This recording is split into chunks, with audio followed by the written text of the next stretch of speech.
Как се стигна до плаването по река Нигер с каяк? Поставен пред дилемата между копнеж по пътешествия и семейните задължения, се осмелих да тръгна сам.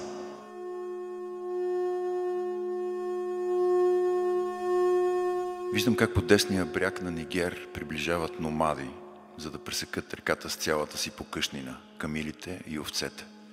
Това са туареги. Отдавна чакам подобна среща.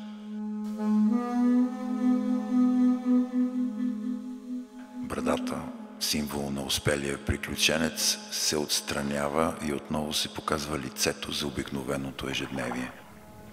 Спомням си как дъщеря ми Франциска започна да плаче, когато ме видя след прекосяването на Сахара. Този път не искам да е отново така. След 3 дни отново ще съм с тях.